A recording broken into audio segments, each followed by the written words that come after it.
All right, hello. Welcome to our webinar on Don't Sign That Contract, What Businesses Should Review Before Signing. My name is Phoebe Chester and my co-host today is Caroline Snow. We're both members of the commercial contracts team here at LegalVision. So before we begin, there's just a couple of quick housekeeping items. You'll receive a recording of this webinar and the accompanying slides in your email after the webinar. And you can submit any questions relating to this topic in the chat box, and Caroline and I will do our best to answer them at the end. Please also complete the feedback survey by following the prompts once the webinar is complete. For the next 48 hours, you're also eligible to receive a complimentary consultation with LegalVision to discuss how we can help your business. So to claim, just leave your contact details at the survey at the end of the webinar. Now, the agenda today is we'll be discussing a number of key considerations for when it comes to reviewing a contract, such as the importance of contract terms, indemnities, excluding liabilities, IP ownership, commercial obligations, unfair contract terms, and insurance. And there'll also be an opportunity for any questions on those above topics as well. So, jumping right into it, why is it important to get your contract terms right? So when reviewing and amending a contract before signing, it's crucial for your business to get those terms right. Often it's tempting to sign an agreement to get the engagement started and get things moving and then consider the implications of its terms down the track. However, when reviewing and amending an agreement before signing, it is one of the most important things you can do to protect your business. By carefully considering a contract before you sign, it can be really beneficial for things like ensuring that both parties have a clear understanding of the terms and conditions and preventing any misunderstandings and disputes. It also enables you to verify that the contract aligns with the objectives and expectations of both parties. It enables you to evaluate the scalability and flexibility of the contract to accommodate potential changes in business needs or unforeseen circumstances, which minimizes the need for frequent renegotiation. It also provides an opportunity to confirm that the contract complies with relevant laws and regulations to avoid complications or invalidation down the track. It also gives an opportunity to confirm that the timeframes and deadlines are realistic and achievable, which prevents any unnecessary stress and any potential performance issues. And ultimately, it just helps to limit the risk of disputes based on any of the terms of the agreement. So in this webinar, we'll be talking about some of those key clauses that you should really make sure you're considering before signing any agreement. And when we consider some of these clauses and whether or not you'll accept or reject a term when you see them in your contracts, it's a balancing act of considering the commercial considerations and the kind of risk that you and your business are willing to accept. And that also is an activity that you should be doing in connection with your lawyers or us, who are very happy to help you navigate through reviewing any contract in consideration of those commercial and risk points. Okay, so now Caroline's going to be taking you through indemnities. Thanks, Phoebe. So indemnities. Your contracts may include an indemnity. These are really relatively common terms, especially for high-value contracts. This type of clause will set out how one party agrees to compensate the other for specific losses or liabilities that may arise in the course of performing a contract. The purposes of an indemnity clause in a contract are to allocate risk between the parties and usually to protect one party from potential financial harm. So why are indemnities important? Indemnities can help with risk management, protection from loss, to avoid ambiguity and potential disputes by clearly defining the scope and limitations of an indemnity and to add certainty to a contract. Indemnities can also be used as tools for negotiation to vary a party's position. These clauses will commonly outline the extent to which one party will compensate the other for losses, damages, liabilities, or expenses that may arise due to specified events or circumstances while performing the agreement. Over to you, Phoebe. Great. So what are some common indemnities that you'll see in agreements you're looking at? So an indemnity can take various forms, but some common examples are indemnification for breach of contract, indemnification for third-party claims, including breaches of privacy regulations or infringement of third-party intellectual property rights, or it can be product liability indemnification to cover harm that may flow from a defective product. And what is the risk of accepting an indemnity? So when indemnities are appropriate and reasonable, they shield both parties from potential financial vulnerabilities. But when indemnities have been inserted as a way for another party to shirk their responsibilities or overextend their rights, they can pose a significant risk to your business and should be removed or amended. An indemnity is considered more high risk because it can potentially expose a party to unlimited financial liability for specific losses, making them responsible for a predetermined set of circumstances, regardless of fault or negligence. So if an indemnity can't be removed, it can potentially be amended to make it less prejudicial to you.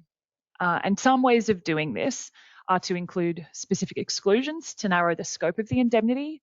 So it could be things like introducing specific exceptions within an indemnity clause, can prevent the other side from overreaching and can ensure that there is a more nuanced allocation of the responsibility. Another way to amend an indemnity to reduce the risk is to set a maximum financial cap, which establishes that if one party is going to pay for the loss under the agreement, it will only be up to a certain amount and it will not go beyond that amount. So we often make this limitation the total amount of fees that may have been paid under the contract, or the total fees paid over, say, a 12-month period preceding the loss. We can also integrate a clause that states that where a loss arises under the agreement, it will be reduced proportionately based on the contributions of the other party, so that it's not the case that either party is taking full responsibility for something. It's the case that the parties will share that responsibility based on how they may have contributed to it. And particularly relevant to this as well is exclusions of liability, which Caroline will take you through now. Thanks, Phoebe. So exclusions of liability are contractual provisions strategically designed to shape and restrict a party's accountability for specific types of losses, damages, or risks within an agreement. These clauses attempt to limit or exclude a party's liability for those certain types of loss. In other words, it's an attempt to define the scope of responsibility and limit the extent to which one party can be held legally accountable for specific outcomes. These are some of the second most important clauses that we review following indemnities. Common exclusions of liability include consequential loss. This type of loss will be defined in the contract and generally covers indirect or special loss. This could be loss of profits, business interruption, or reputational damage. Another type is loss of data. This is a specific form of consequential loss. This inclusion will depend on the type of services you're offering or receiving and is relatively common for IT contracts. Third-party inputs is another type of exclusion. This typically applies where your services or the service provider's services operate alongside third-party services. The providing party, the service provider, will not want to accept liability for those third-party elements. Again, this is relatively common for IT contracts. Phoebe will now take us through IP. Yeah, so IP is another really important consideration in any contract, and almost every single business will have some IP that they care about, that they should make sure is protected.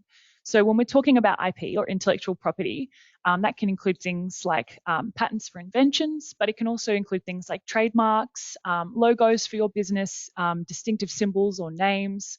It can also include copyright for original works of authorship, trade secrets or confidential information that you may have in the business as well. So when you're entering into any agreement, you want to make sure you're clearly defined and clarified who will own the intellectual property that's created, that's used or modified under the agreement. Clearly outline the rights and restrictions related to each party's ownership as well. So if either party is sharing existing intellectual property, such as proprietary information, software, or methodologies, you should ensure that the agreement explicitly states that the sharing party is still retaining ownership and that they're not transferring that ownership to the other party. You should also clearly specify the rights granted to each party for using the intellectual property. If there are limitations on specific purposes for which the IP can be used, these should be expressly stated. If the agreement involves the licensing of intellectual property, you should define the scope of the license, including any geographic limitations. You should also be explicit about any exclusivity arrangements so that the other side will know whether or not anybody else has a similar license or if it's just them. You should also identify and address any third-party intellectual property that may be incorporated into the services or deliverables. By clearly outlining the responsibilities regarding third-party IP, you can ensure that you're compliant with those third-party rights as well. You should also determine ownership rights for any new intellectual property developed or created as a result of the agreement. So this is particularly important in collaborative efforts or projects involving the creation of new technology or content. Ensure that the agreement and the use of intellectual property comply with relevant laws and regulations as well, both domestically and internationally, to make sure that you're compliant from the intellectual property perspective. There are also a number of commercial obligations that are important, which Caroline will take you through now. Thanks, Phoebe. So the commercial obligations under an agreement are typically very important to the performance of any contract. The commercial obligation we start with usually when reviewing a document is confirming with our clients what services are being offered or received. We generally recommend being as specific as possible about the scope of services or setting out any deliverables associated with those services. This is to ensure that both parties clearly understand what the services include and can help avoid disputes in the future. This also can limit the risk of scope creep, that is where a client is requesting additional services or deliverables that haven't been expressly included under the agreement or aren't clearly excluded. The information we also set out in agreements, and we make sure that the agreement clearly sets out what information is required to provide the services. This could include specific instructions about the services, design, or even intellectual property. If you're a service provider, these details need to be included in agreement so that if your customer provides incorrect information or doesn't provide that information in a reasonable amount of time, you as a service provider won't be responsible for those delays to providing the services or any error as a result of the information provided by the customer. Another important point that's relatively commercial is whether warranties are being offered as part of the contract. You need to consider what these warranties entail or whether you require specific warranties in the agreement. If you're receiving services, you might want specific warranties about the standard of those services. So this could include specific, fitness for purpose warranties or merchantability warranties. If you're providing a service that relies on third-party IP or your client's IP, you might want to include a non-infringement warranty. That is to say that the IP provided doesn't infringe on the intellectual property of another third party. Finally, one of the other points to consider is the payment structure under your contract. So what are the fees for the services being provided? How often will invoices be issued and when will they need to be paid? Are there any interest charges or debt recovery costs for unpaid fees or late payments? And finally, the price of those services. Phoebe will now discuss additional commercial considerations. Thanks, Caroline. I think another important commercial consideration is what is the scope of the agreement and is there a mechanism for making changes? So if there are aspects of the agreement that aren't known at the time of signing or that may require additional agreement down the track, you should make sure that there is a clear provision to allow for this. Some agreements have a mechanism for multiple orders or requests, and the details of the arrangement might change from request to request. So if this is the case, the agreement must be structured clearly enough to allow for this. Most agreements will only permit changes by written agreement in writing or a formal deed of variation. So there are occasions, however, for shorter term contracts, for example, month-to-month arrangements or software contracts that will allow one party to update or amend their terms or fees following a brief notice period. For example, it's often 30 days. These variation clauses can have a significant impact on how your contract will operate after it is signed, so it's important to get it right. Another really important consideration is the term of the agreement and termination rights. When evaluating the term and termination provisions within an agreement, it is essential to ascertain whether a predetermined timeframe governs the arrangement. It's also important to know whether there are provisions for automatic renewal or extension. and identify any events that might trigger a modification to the term. Equally crucial is an understanding of the circumstances granting either party the right to terminate the agreement.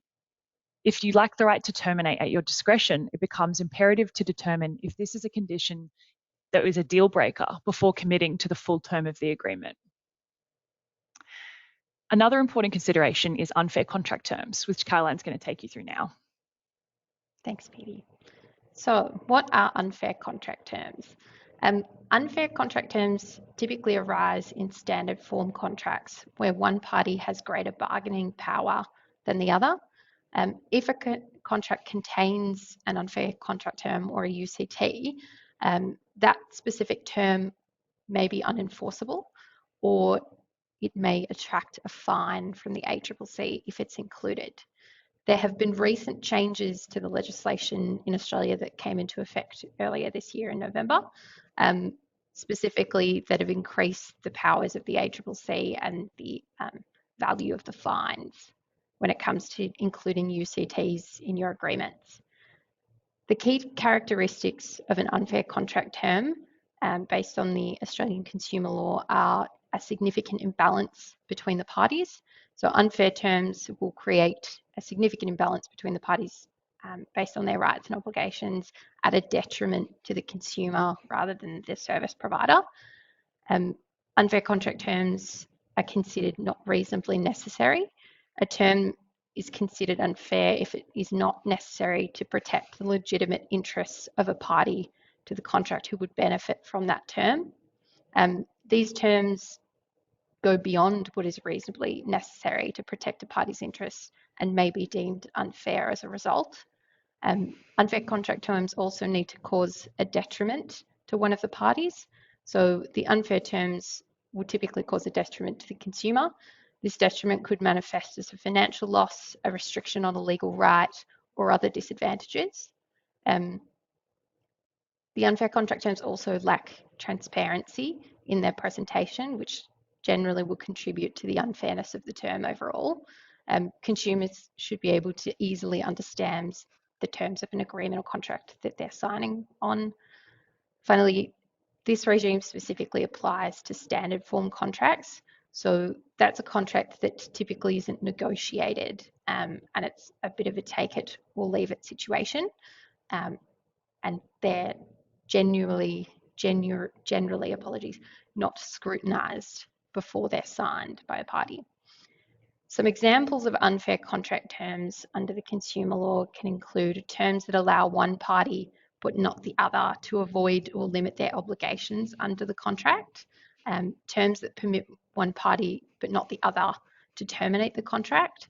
So that might be including a termination for convenience clause for the service provider but not for the consumer.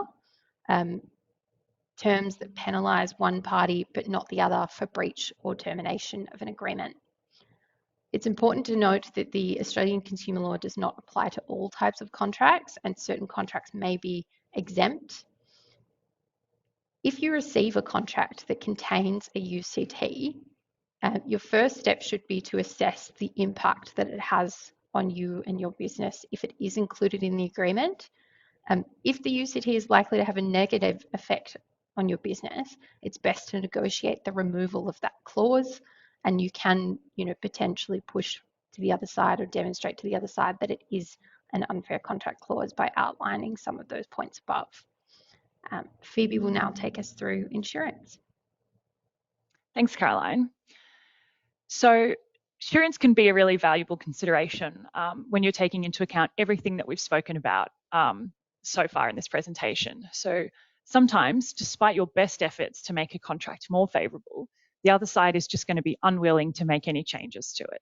And if this is the case, insurance can provide a valuable safeguard for protecting your business.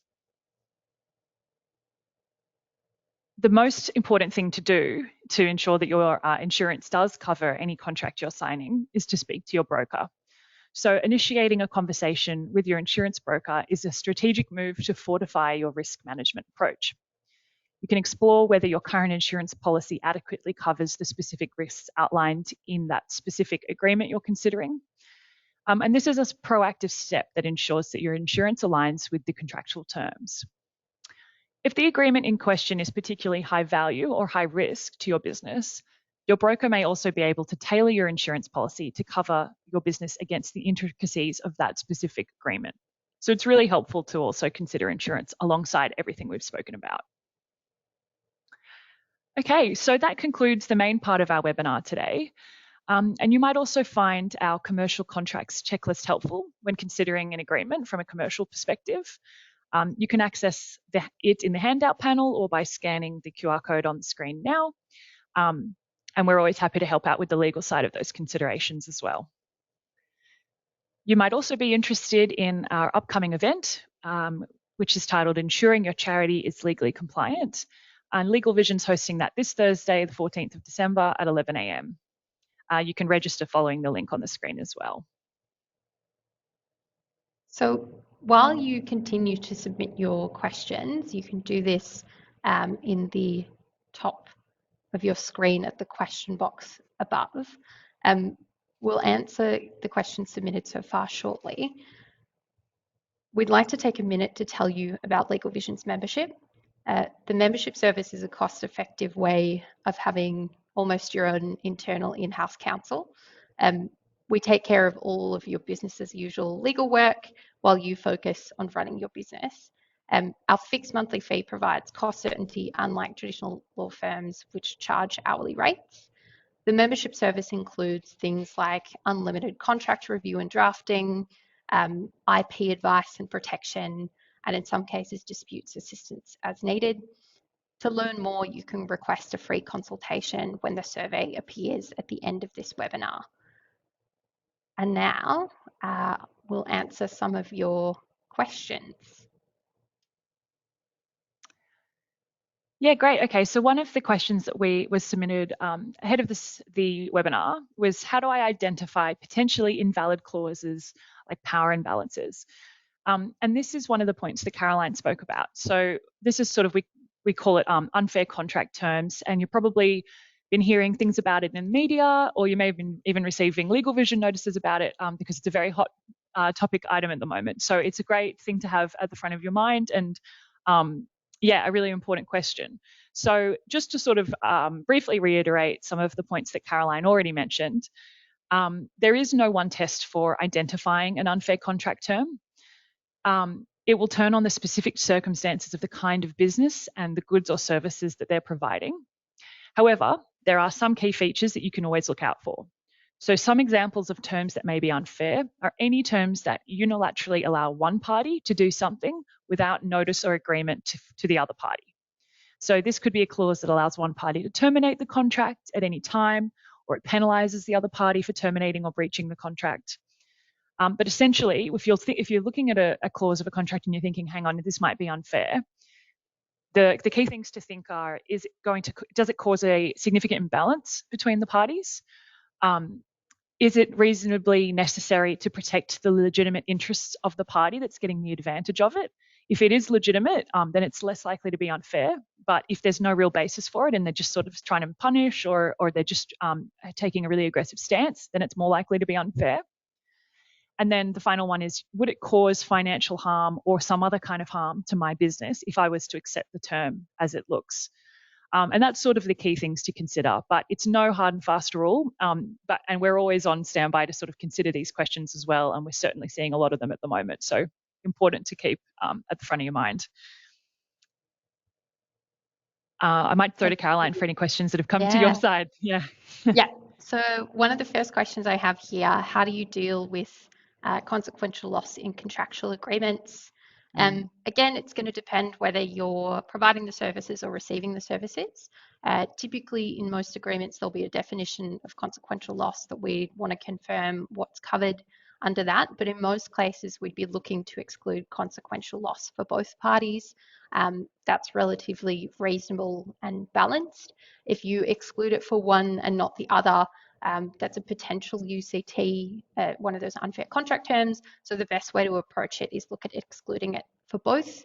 And depending on the services you provide or receive, there might be a reason to change the definition of consequential loss, but the standard approach would be to exclude it.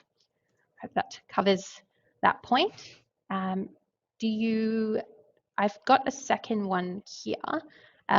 What if you already entered a contract and then noticed one-sided termination clause?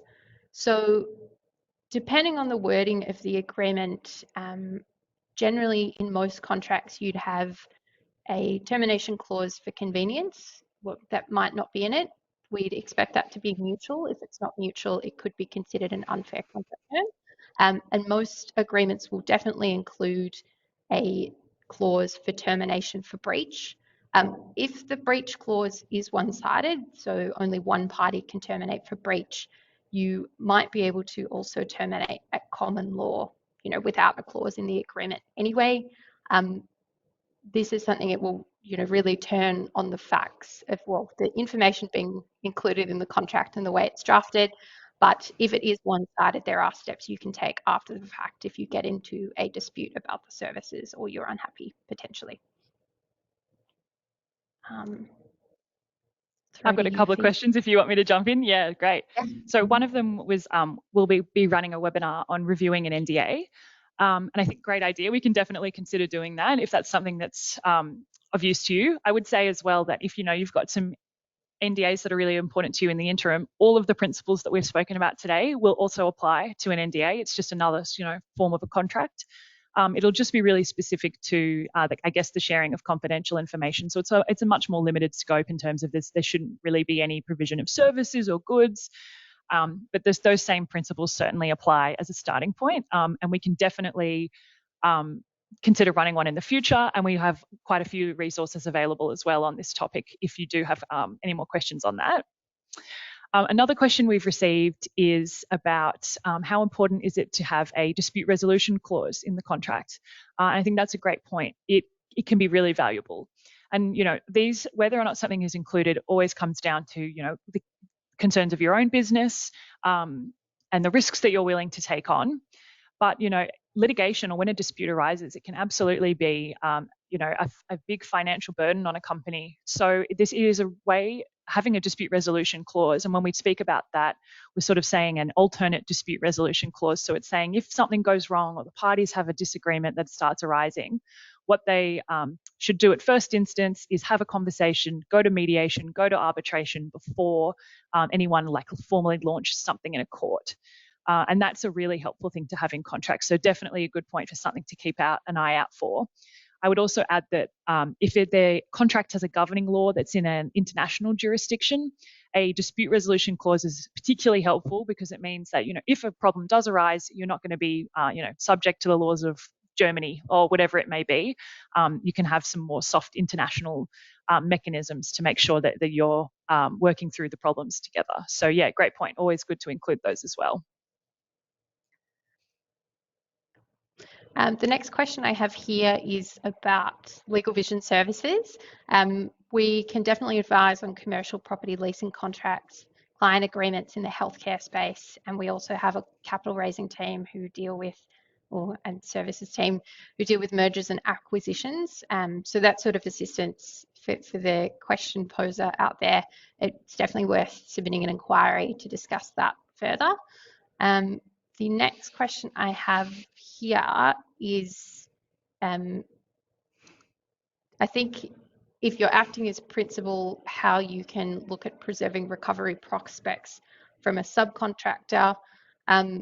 This is, I expect, more of a debt recovery question. Again, it's important to have the agreement drafted up front, have clear warranties in there at the, before working with the specific subcontractor. You'd potentially also want something in there about, debt recovery and interest on, unpaid fees or vice versa. It's really going to depend on what sort of services you're providing. So I'll throw to you, Phoebe, if you've got any more questions there. I think I've got a couple more. So one of the questions that's come through is, with insurance, how do you deal with the qualifications for greater than X amount or annual limits to insured amounts, which is a common thing we definitely see in contracts. The other side might say you have to have coverage of 10 million or for each occurrence or whatever it might be.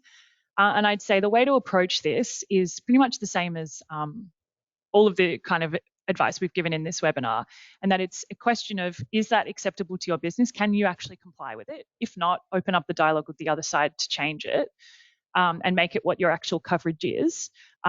Because oftentimes they're making that suggestion. They often pull that figure out of thin air, and it is a negotiable point. So it's always important to consider just opening up that dialogue and saying, do we need to have this? And if that isn't the coverage amount that you have, speaking to your broker before you sign the agreement and agree that you do have that kind of coverage. So that's another important one as well. Over to you, Caroline. Have you got another one? Yes. So this one's, what are the parameters for application of unfair contract terms? And there's a specific query about the size of the contract and the parties to that contract. So for the unfair contract term regime to apply, the Australian consumer law also needs to apply. This means that the contract value would be typically under $100,000. I think that's the correct amount, Phoebe. But notwithstanding that, it would generally be for services that are ordinarily, so it's under $100,000, or for services that are ordinarily required for household or domestic use.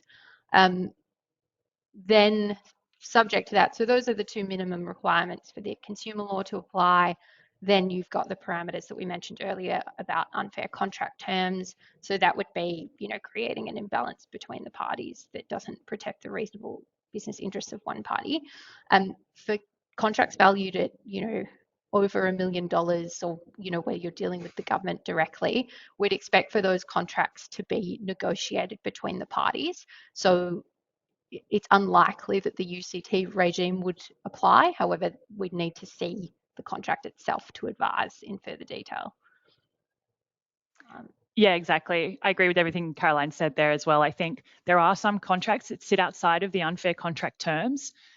Just by when we think about the reasoning behind the introduction of this legislation and the increase in it, it's really to protect parties that don't really have the negotiating power and don't have that right to change things. So when parties are sort of seen to be on a similar playing field, that's less of a consideration. However, given this is such a important policy consideration at the moment, it can still be used as a tool to negotiate those contracts when they sit outside of that. And I think we've seen in practice successfully, a lot of the time, a contract won't fall into the category of a standard form contract that's covered by the UCT legislation. But what we can say is that, this is an unfair contract term from a policy perspective, and use that as a negotiation point. So there are ways you can sort of use it to assist you, even if it does. It sounds like from the example that participants given, it would sit outside. Yeah. And I think another one that I've had come through. Oh, sorry. Go ahead, Caroline. No, you go. Okay. You go. I just, on the similar vein, we're having a lot of unfair contract term questions come through, understandably. And I think another one was about those non-negotiable IT software licensing agreements. And it was sort of acknowledging it can be a really complex task and what are the best strategies to manage it. And just while we were on the point of the UCTs that we were just speaking about, those kind of non-negotiable IT software agreements are exactly what that legislation is trying to tackle. It's trying to tackle those ones where you receive something, it's often a tick box, or there's no even method for you to sign it. And it's sort of saying you've got to accept it, leave it as it is, or walk away and don't use our business. So I think in those instances, knowing your rights, that you're able to message them and say, well, we're not happy with that service, or we're not going to sign up until you amend those terms. And we have seen in practice that oftentimes people are really receptive to that, and it'll look like it is a completely non-negotiable online thing. But once you're speaking in negotiations, you can actually open up that dialogue and get some leverage there. So we understand that it's definitely difficult, but the best way to tackle those kind of agreements is through the unfair contract term pathway, I would say. So the next question I have here, what are the consequences of a breach of contract, and how can I protect myself if the other party breaches? Ultimately, it's going to depend on the terms of the contract that you have in place. Generally, if there's been a breach, and depending on the wording of the breach clause, so You might be able to terminate for any breach. You might be able to terminate for a material breach only. A material breach would be, at a higher standard than just any breach, but a breach that potentially makes the contract unperformable or, has a significantly detrimental impact on one of the parties as a result. Um, Generally, if there's a breach under the agreement, you'd need to give the other party notice and you could potentially look to terminate thereafter, but it will depend on the wording of your contract. And if there isn't specific detail about that, it's usually, reasonable notice. To advise on what reasonable notice is, we'd need more detail ultimately. But in terms of how you protect yourself against a breach, I think, a lot of the threads for this webinar have been, making the contract terms as clear as possible about what the service expectations are and making sure that terminology is in the contract itself. Because then if the other party does breach the agreement, you might have a claim for damages if you'd suffered some sort of loss. But it will depend on the wording of the agreement and what the parties have ultimately signed up to do. So it's unfortunately not a clear-cut answer about the consequences of terminating or breach of contract, but it's definitely, usually something you can do something about. Yep. So I've had a question come through about navigating the complexities of a non-compete clause. And I think this is an important one to look out for, absolutely, in any contracts. Sometimes they're in contracts and it's really not appropriate or suitable. And in those cases, it's best to remove them entirely. But when they might be, or when there may be a genuine business case for the other side, including it in a contract, when you're considering whether or not it's fair, and the case law has shown us that a lot of the time non-compete clauses are invalid for many reasons. And when we're ever drafting one for you, we'll do our best to make sure that it does, it meets the requirements. But essentially, there needs to be, with a lot of the things we've been talking about today, a reasonable need or for having the non-complete, and it has to have boundaries around it. So often it will be for a certain amount of time, and often we'll draft this or insist that it's drafted from the other side as a cascading right. So we'll say it has to be, it's for 12 months, or if that's unenforceable or unreasonable, 9 months, or if that's unenforceable or unreasonable, 6 months. And we'll do the same with the territory. So we'll say, and it applies for all of Australia. And if that's unenforceable, it applies for New South Wales. And if that's unenforceable, it's Sydney. So there's ways to limit the scope of it. And ultimately, this is one of the things that can really come down to a commercial decision where your business might just say, we can't agree to this. This would be really prejudicial to us. And in those cases, you've just got to negotiate and explain that position and see if you can get the outcome. But it's always better to have those conversations before signing the agreement rather than signing it and thinking, oh, we'll figure it out later. But yeah, and another important one for the non-compete. So thank you for that question.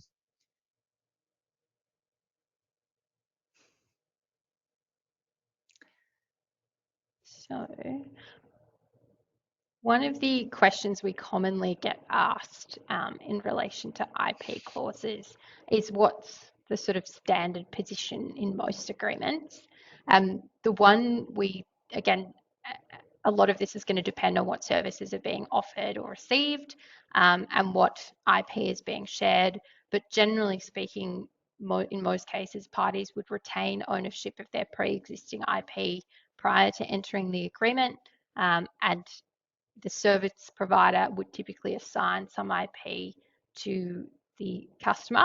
If it's, for example, a art agreement, or depending on what it is, there might be instances where the service provider maintains the IP. For example, if you think about sort of software SaaS providers, obviously they'll maintain the IP ownership in their underlying software.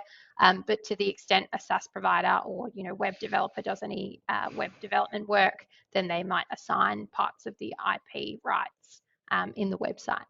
It's something we assess generally on a case-by-case basis. But usually the standard position would be to maintain ownership of any pre-existing IP and assign IP, newly created IP in relation to the agreement. I'm just seeing whether there's another question floating around. Yes. I've got one about considering if a contract addresses force majeure events or unforeseen circumstances. And I think that one is a really common boilerplate clause is what we'd call it. So it's the kind of clause that it's often identical in every agreement that that company may have drafted, or and you'll see it alongside often like an assignment clause or a notices clause is another one you often see in that sort of section of a contract. And I think it's an important one to have as well. You would have seen probably in business that in COVID, some of these force majeure clauses were extended to consider some of those really specific COVID-related incidents that might mean that a contract can't be performed. And so it's another important one to sort of just check is there. But if, for your business in particular, say you're running an outdoor kind of an event, and, weather is going to really impact it, there's things we can definitely do to make the force majeure clause even more specific to your concerns. But generally, the way that it's drafted from a boilerplate standard template perspective is sufficient to cover you as sort of the, acts of God that might disrupt whatever the relationship is between the parties. But yeah, another key one to think about. Another common question we get asked is typically about privacy terms under an agreement.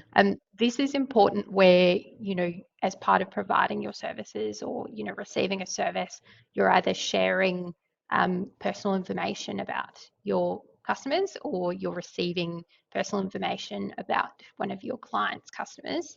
The biggest thing that we look for in these sorts of contracts that address these arrangements would be making sure that the party disclosing that personal information has consent from the individual to do so.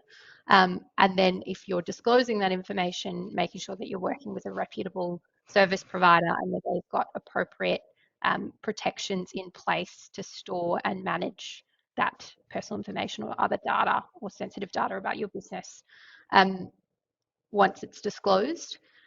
And then subject to that, you might also, if it's a lot of sensitive information like health information, you might want an indemnity from the other party to say that if they breach the privacy clause of the agreement, that they'll compensate you for your losses, especially if it has implications where they've lost sensitive data about one of your clients. That's a sort of another topic of issue in light of all the recent data breach points or cases lurking around at the moment. So getting those provisions and clauses right based on your services arrangement is also really important. Definitely. I think we might have time for a few more.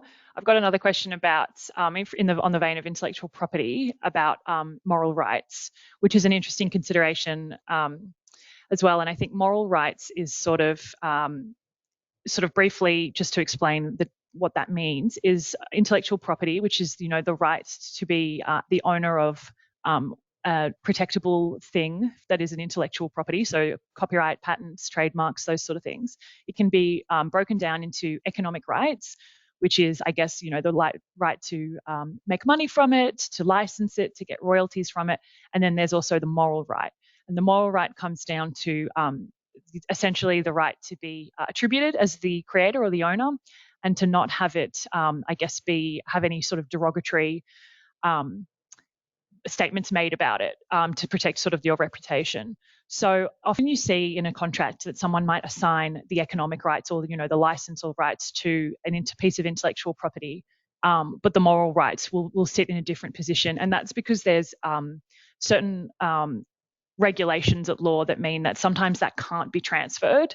And it will always sit with the original owner. So when you're assigning IP to somebody else, the moral rights won't necessarily go with it.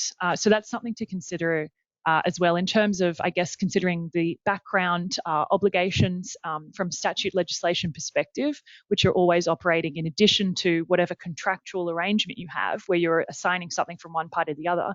There may also be a body of legislation that you need to comply with in terms of making sure that you're not damaging the reputation of the original owner and things like that.